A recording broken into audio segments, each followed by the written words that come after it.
এই সমস্ত গায়েবে আমরা বিশ্বাস করি বলেই আমরা কি মুমিন। এই মুমিনদেরকে আল্লাহ পাক বলছেন ইত্তাকুল্লাহ, তোমরা আল্লাহকে ভয় করো। কি করো? আর মুমিন হলেই মুত্তাকি হওয়া যাচ্ছে না। মুমিনদেরকে আল্লাহ পাক বলছেন যে আল্লাহকে ভয় করো। আল্লাহকে ভয় করার মানে কি? এক কথায় আমি একটা অ্যান্সার দিচ্ছি। সূরা হাশরে চলে যান। কোন সূরা? সূরা হাশর। এই সূরার 7 নম্বর আয়াত। কত নম্বর? আল্লাহ পাক বলছেন ওয়ামা আতাকুমুর রাসূলু ফাখুযু। রাসূলুল্লাহ সাল্লাল্লাহু আলাইহি ওয়াসাল্লাম তোমাদেরকে যা যা দিয়েছেন সব গ্রহণ করে নাও। রাসূল যা যা দিয়েছেন গ্রহণ করে নাও। ওয়ামা নাহাকুম আনহু ফান্তাহু। রাসূল যা যা নিষেধ করেছেন ছেড়ে দাও। সোজা কথা, রাসূল যা যা নিষেধ করেছেন ছেড়ে দাও। এই একটা মূলনীতি মেনে চলতে পারলেই মানুষ মুত্তাকি হয়ে যাবে ইনশাআল্লাহ। এত বেশি কথা দরকার নাই। এই একটা মূলনীতি, রাসূল যা যা দিয়েছেন নিয়ে নাও, রাসূল যা থেকে নিষেধ করেছেন ছেড়ে দাও, ইনশাআল্লাহ তোমরা সফল হয়ে যাবে, মুত্তাকি হয়ে যাবে। রাসূল কি দিয়েছেন একটু গুছাই দিই আপনাকে। এই যে ঘুমাবো আমরা, আচ্ছা শুরু করি আপনার চেহারা।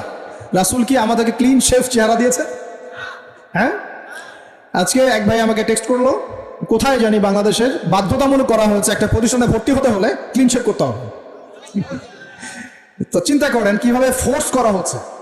এভাবে তো বলতে পারতেন যে যার ইচ্ছা হয় সে শেভ করবে, যার ইচ্ছা হয় সে দাঁড়িয়ে রাখবে। এটা চাপিয়ে দেওয়া হলো না? হলো, এটা চাপিয়ে দেওয়া হলো না। আমরা যদি বলি যার ইচ্ছা হয় সে শেভ করবে, যার ইচ্ছা হয় সে দাঁড়িয়ে রাখবে, এটা কি চাপিয়ে দেওয়া হলো? এটা কি দাঁড়িয়ে রাখা চাপিয়ে দিলাম?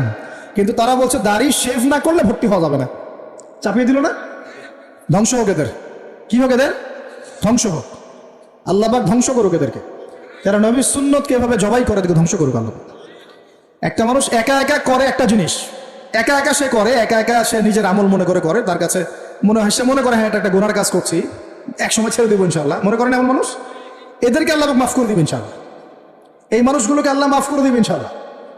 আমি আল্লাহকে চিনি, আমার কাছে মনে হয় আমি আল্লাহকে চিনি। একজন মানুষ মনে করে একটা শেভ করতেছে, কিন্তু তার মনে হয় যে না আসলে শেভ করাটা খারাপ কাজ, এটা খারাপ কাজ, এটা আসলে আমি বাধ্য হয়ে করছি বা করতে হচ্ছে, ইনশাআল্লাহ আমি আর একটু বড় হলে ছেড়ে দিব, ইনশাআল্লাহ আল্লাহ চাইলে তাকে মাফ করে দিবেন ইনশাআল্লাহ। আর একজন এটাকে করতে বাধ্য করছে, না এটা করতেই হবে, রাখা যাবে না সুন্নত, এটা কাটতে হবে, শেভ করতে হবে, এ মাফ পাবে না ইনশাআল্লাহ তাআলা, ইল্লা মাশাআল্লাহ, ইল্লা মাশাআল্লাহ। তো চাপিয়ে দেওয়া খুব খারাপ জিনিস। কেন চাপিয়ে দিবেন আপনি? কেন চাপিয়ে দিবেন? আর একজন পুরুষের সৌন্দর্যই তো হচ্ছে দাড়ি। আমি তো আফসোস করি যে দাড়ি নাই চেহারায়, কত আফসোস করি যে মানুষ, আপনাদের দাড়ি দেখলে আমার হিংসা হয়, ঈর্ষা হয়। এটা ঈর্ষা, হিংসা না, এটা কি ঈর্ষা। গাল ভর্তি দাড়ি থাকবে, দেখে কত চমৎকার লাগে মাশাআল্লাহ। আমাদের নবী সাল্লাল্লাহু আলাইহি ওয়াসাল্লামের চেয়ে কোনো হ্যান্ডসাম পুরুষ আছে? ছিল কখনো? নবী সাল্লাল্লাহু আলাইহি ওয়াসাল্লাম দাড়িগুলো এত সুন্দর ছিল, দাড়ি দিয়ে খুশবু বের হতো সুবহানাল্লাহ। এমনিতেই দাড়িতে মেহেদি না দিয়েই দাড়ি একটু ব্রাউন রঙের দাড়ি ছিল, মেহেদি দেওয়া লাগতো না, এমনি ব্রাউন কালার দাড়ি। বুঝতে পারছেন না? বলো, অনেক টকটকা ফর্সা মানুষ ছিলেন তিনি। আমাদের একদম উপর লেভেল থেকে শুরু করে বাথরুমের টয়লেট পর্যন্ত সব এখন পশ্চিমা কালচারে চলছে। কোনো জায়গায় এমন টয়লেট দেখা যায় যে দাঁড়ায়ও পেশাব করার বুদ্ধি নাই। দেখেন নাই মনে হয়? একটা তো স্টেনজা করতে হয় বা পায়ে ভর দিয়ে। কোন পায়ে? এখন এই যে ইংলিশ কমোডে আপনি বা পায়ে ভর দিয়ে কেমনে করবেন বলেন দেখুন, কিভাবে সুযোগ আছে? আর পাবলিক টয়লেট যদি হয় তাহলে ওটাতে বসলে কাপড় এগুলো পাক থাকবে, ওটাতে নামাজ হবে। চিন্তা করেন তো, এটা সূচিবায়ু হয় না? আচ্ছা, সব জায়গায় পশ্চিমা সভ্যতা ঢুকে গেছে এখন, সব জায়গায়, বাথরুম থেকে শুরু করে একদম ওই বিশ্ব পরিচালনা পর্যন্ত সব ওদের শূন্যতা চলছে।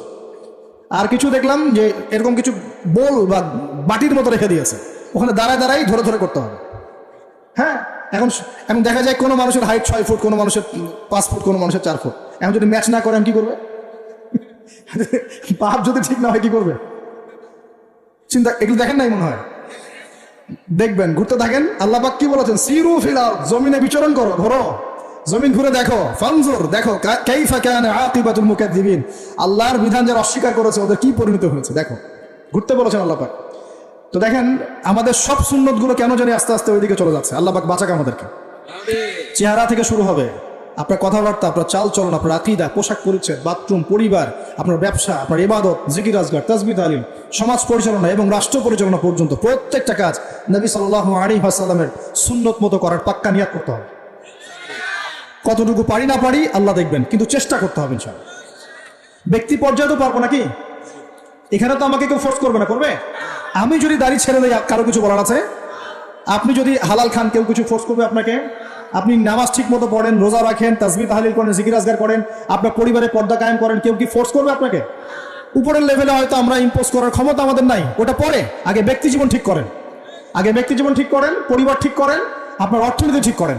ইনশাআল্লাহ তাআলা আল্লাহ পাক আমাদেরকে প্রকৃত মুত্তাকি বানিয়ে দিবেন ইনশাআল্লাহ। আল্লাহ বলছেন প্রকৃত মুত্তাকি হও। কেমন করে আল্লাহকে ভয় করো? হাক্কা তুকাতি, ভয় করার মতো ভয় করো। ভয় করার মতো ভয় মানে কি? জীবনের কিছু অংশে ইসলাম পালন করব, বাকি অংশে করব না, এমন? নাকি জীবনের প্রত্যেকটা ক্ষেত্রে ইসলাম পালনের চেষ্টা করব? কোনটা? জীবনের প্রতিটা ক্ষেত্রে আল্লাহ পাক আমাদের সবাইকে ইসলাম পালন করার তৌফিক দান করুন। আল্লাহকে ভয় করো, ভয় করার মতো করে ভয় করো। আরেকটা কথা বলেছেন আল্লাহ পাক, ওয়ালা তামুতুন্না ইল্লা ওয়া আনতুম মুসলিমুন, পরিপূর্ণ মুসলিম না হয়ে মৃত্যুবরণ। পরিপূর্ণ মুসলিম কি জিনিস? যে ব্যক্তি বেপর্দায় চলে, এক মহিলা, আবার মাশাআল্লাহ নামাজও পড়ে, পরিপূর্ণ মুসলিম হলো কি? একজন ব্যক্তি 5 ওয়াক্ত নামাজি মাশাআল্লাহ, কিন্তু টেবিলের নিচ দিয়ে ঘুষ নিচ্ছে, পরিপূর্ণ মুসলিম হলো? একজন ভাই রোজাদার মাশাআল্লাহ, রোজা রেখেছেন, কিন্তু রোজা রেখে ব্যবসা করছেন, মাপে কম দিচ্ছেন, পরিপূর্ণ মুসলিম হলো?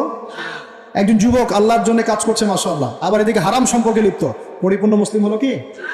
পরিপূর্ণ মুসলিমের সংজ্ঞা বোঝানোর জন্য কোনো ব্যাখ্যার প্রয়োজন নাই। পরিপূর্ণ মুসলিম মানে উদখুলু ফিস সিলমি কাফা, তোমরা ইসলামের হুকুম আহকামকে পরিপূর্ণরূপে গ্রহণ করো, ইসলামে পরিপূর্ণরূপে প্রবেশ করো, বাস। এখন একসাথে কি সব আমল করা যায়? যায় না, কিন্তু চেষ্টা তো করা যায় নাকি? আমরা শুরু করি, আমরা চেষ্টা করি, ব্যক্তি পর্যায় থেকে শুরু করি, পরিবারটা ঠিক করার চেষ্টা করি, হালাল খাওয়ার চেষ্টা করি, ইবাদত বাড়িয়ে দেই, দিনের জ্ঞান অর্জন করি, ওলামায়ে কেরামের সোহবতে থাকি, আল্লাহর জিকির বাড়িয়ে দেই। ইনশাআল্লাহ তাআলা আল্লাহ পাক অনেক বড় জায়গায় নিয়ে যাবে ইনশাআল্লাহ তাআলা। আল্লাহ পাক আমাদের সবাইকে এই আয়াতটা বোঝার তৌফিক দান করুন। বলি আমাদের সবাইকে আল্লাহ পাক পরিপূর্ণ মুমিন হওয়ার তৌফিক দান করুন। ইমানের 6 পিলারের উপর বিশ্বাস করার তৌফিক দান করুন, এটাকে মুখে স্বীকার করার তৌফিক দান করুন, কাজেও বাস্তবায়ন করার তৌফিক দান করুন। আল্লাহ পাক আমাদেরকে পরিপূর্ণ মুত্তাকি বানিয়ে দেন, আল্লাহকে ভয় করার মতো করার তৌফিক দান করেন, এবং পরিপূর্ণ মুসলিম হওয়ার তৌফিক আল্লাহ পাক দান করেন। তাহলে 2টা এক্সাম্পল দিয়ে আমি শেষ করব। পরিপূর্ণ মুসলিমের এক্সাম্পল আল্লাহ পাক দিয়েছেন ইব্রাহিম আলাইহিস সালামের মতো। কোথায়? ইব্রাহিম আলাইহিস সালামের স্ত্রীকে এবং সন্তানকে আল্লাহ পাক বলছেন রেখে আসো ওই মক্কার জনমানব শূন্য জায়গায়। ওই মক্কায় কোনো মানুষ ছিল? কোনো খাবার, কোনো পানি? ইব্রাহিম আলাইহিস সালাম কি বলেছিলেন আল্লাহ আমি কেন তাকে এখানে রেখে আসবো? কি যুক্তি এর পিছনে, কি লজিক, কি সায়েন্স বলেছিলেন? নাকি আল্লাহ পাক বলেছেন বাস আমল করেছেন? সামি'না ওয়া আতা'না, শুনলাম মানলাম, শুনলাম মানলাম, শুনলাম মানলাম, এর নাম ইসলাম। কোনো প্রশ্ন করা যাবে না। প্রত্যেকটা প্রশ্নের উত্তর আছে ঠিকই, প্রতিটা প্রশ্নের উত্তর ঠিকই আছে, কিন্তু সব উত্তর বোঝার জ্ঞান আল্লাহ পাক আমাকে দেন নাই। নামাজ যে আল্লাহ পাক পড়তে বলেছেন, নামাজ পড়লে আমরা পরকালে জান্নাতে যাব ইনশাআল্লাহ, ইনশাআল্লাহ নামাজ পড়ার মধ্য দিয়ে আমাদের সমাজের ঐক্য হবে, ইত্যাদি অনেক ব্যাপার আছে। আপনার ফিজিক্যালও অনেক উপকার আছে, নামাজ পড়লে শারীরিক অনেক উপকারও আছে, কিন্তু সবকিছু তো আর ব্যাখ্যা করার প্রয়োজন নাই।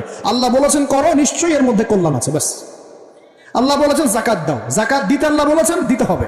এটা কেন দিব? আল্লাহ কি অন্যকে খাওয়াতে পারেন না? আমাকে খাওয়াতে হবে কিনা? এত যুক্তি তর্কের দরকার নাই। আল্লাহ পাক জাকাত দিতে বলেছেন, নিঃসন্দেহে এর পিছনে অর্থনৈতিক সমৃদ্ধি আছে। আল্লাহ বলেছেন রমজান মাসে রোজা রাখো, এটা রাখলে আধ্যাত্মিক অর্জন হবে, তাকওয়া অর্জন হবে। আমরা রমজান মাসে তারাবি পড়ি, ইবাদতের মৌসুম, কোরআন খতম দেই, আমরা জিকির করি, অন্যকে ইফতার করাই, জাকাত দেই, সদকাতুল ফিতর দেই, কত ইবাদত করি রমজান মাসে। আল্লাহ পাক করতে বলেছেন, এর পিছনে আরো অনেক কল্যাণ আছে, হয়তো আমরা জানি না। আমার শরীরে হয়তো এমন অনেক সমস্যা হতো যেটা রমজান মাসে রোজা রাখার ফলে শরীর ঠিক হয়ে গেছে, হবে না? এই অজু করি, আমরা অজু করি পবিত্রতা অর্জন করার জন্য, নামাজের জন্য, কিন্তু এই অজু করার বদৌলতে অনেক ভাইরাস ব্যাকটেরিয়া থেকে আল্লাহ আমাদেরকে বাঁচান না? সব কিছুর পিছনে কোনো না কোনো কারণ আছে, সব কারণ হয়তো আমার জানা নাই। এই জন্য আল্লাহ পাক বলেছেন সামি'না আতা'না, এর নাম মুসলিম। শুনলাম মানলাম, এর নাম মুসলিম। সব এত প্রশ্ন করা যাবে না, ওইটা কেন, এইটা কেন, পর্দা কেন, এই যুগে পর্দা কেন, ইসলামের চোরের হাত কাটার বিধান কেন? কেন হাত কাটার বিধান? এই এলাকায় যদি একটা চোরকে সবার সামনে হাত কেটে দেয় কেউ, এলাকায় চুরি বাড়বে না কমবে? কি মনে হয় আপনাদের? আর যদি তাকে বিভিন্ন ফাঁক করে বের করে দেন, ছেড়ে দেন, চুরি আরো বাড়বে না কমবে? আরো বাড়বে, আরো বাড়বো। দেখবে যে ধর্ষণ করলে কোনো শাস্তি নাই, আরো করবো। মদ খাইলে কোনো শাস্তি নেই, আরো খাবো। চুরি করলে কোনো শাস্তি হয় না, আরো করবো। বাস এই তো বাড়তেই আছে দিন দিন এগুলা। আর যদি সবার সামনে ধরে একটা ধর্ষককে ফাঁসি দিয়ে দেন, আর ভয়ে কেউ ধর্ষণ করার চেষ্টা করবে না। আল্লাহ পাকের বিধান প্রতিটাই কল্যাণকর। এখন মানুষকে এগুলো বোঝাতে হয়। আফসোস, কিছু মানুষ বলে ভাই সব জায়গায় ধর্ম টেনে আনবেন না। সব জায়গায় ধর্ম টেনে আনবো না মানে কি? সব জায়গায় আপনার মন গড়া বিধান টেনে আনবেন না, সব জায়গায় ধর্ম ঠিকই চলবে।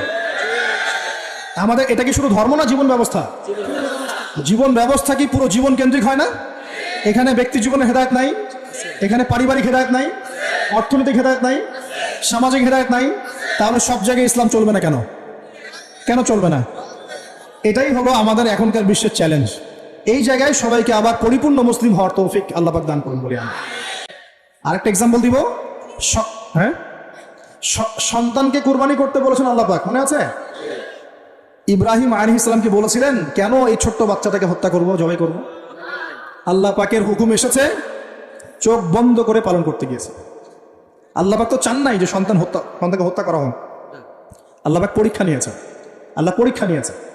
ওই স্মৃতি কিয়ামত পর্যন্ত মানুষ ঈদুল আজহায় পালন করে না? শুধুমাত্র ওই স্মৃতির ফলে দেখবেন কোটি কোটি মিলিয়ন মিলিয়ন মানুষের পেটের মধ্যে খাবার যায় ওই যে কুরবানি দেয়, খেয়াল করে দেখবেন, তাই না? কোটি কোটি মানুষ সেই গোশত খায় না? একটা ঘটনাকে দিয়ে আল্লাহ রাব্বুল আলামিন কিয়ামত পর্যন্ত মিলিয়ন বিলিয়ন মানুষকে খাওয়ানোর ব্যবস্থা করেছেন।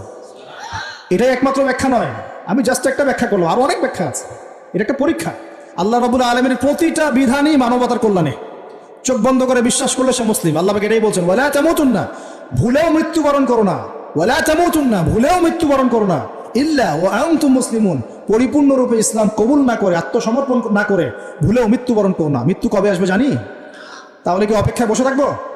নাকি এই সুযোগ থাকতেই পরিপূর্ণ মুসলিম হবো? কোনটা? খালি একটা কাজ করতে হবে, আল্লাহ রাসূল যা দিয়েছেন তা গ্রহণ করব, যা ছাড়তে বলেছেন ছেড়ে দেবো ইনশাআল্লাহ। কোরআনে যা আছে আমল করার চেষ্টা করব, যা নাই ছেড়ে দেবো ইনশাআল্লাহ। যদি দেখা যায় বাধ্য হয়ে আমি পাপে লিপ্ত হয়ে যাচ্ছি, হতাশ হবেন না, তওবা করে আবার ফিরে আসবেন। পথ চলতে গিয়ে হোঁচট খেয়েছেন, ভালো পথে চলছেন কিন্তু হোঁচট খেয়েছেন, হতাশ হবেন না, ওযু করবেন, নামাজ পড়ে আবার তওবা করবেন ইনশাআল্লাহ। যতবার পাপ হবে ততবার তওবা করবেন ইনশাআল্লাহ। আল্লাহ পাক আমাদের চেষ্টা দেখবেন ইনশাআল্লাহ। আমল দিয়ে কেউ জান্নাতে যাবে না, আমল দিয়ে কেউ জান্নাতে যেতে পারবে না। আল্লাহ পাক যাকে রহম করবেন, দয়া করবেন, শুধু সে ব্যক্তি জান্নাতে যাবে। আর ইনশাআল্লাহ যদি আমরা চেষ্টা করি, মন থেকে 100% চেষ্টা করি, ইনশাআল্লাহ আল্লাহ পাক ওই চেষ্টার ওসিলায় হলেও আমাদেরকে মাফ করে দেবেন ইনশাআল্লাহ। আমরা আশাবাদী আল্লাহ পাক আমাদের সবাইকে ক্ষমা করবেন ইনশাআল্লাহ তাআলা। আমরা শিরক করব না, বেদাতি আমলে যাব না, হারাম খাবো না, আল্লাহর হুকুম আহকামের বিরুদ্ধাচরণ করব না, এবং নবীর সুন্নত মেনে চলার চেষ্টা করবো ইনশাআল্লাহ তাআলা। আল্লাহ পাক এই ওসিলায় আমাদের সবার গুনাহগুলোকে মাফ করে দেবেন।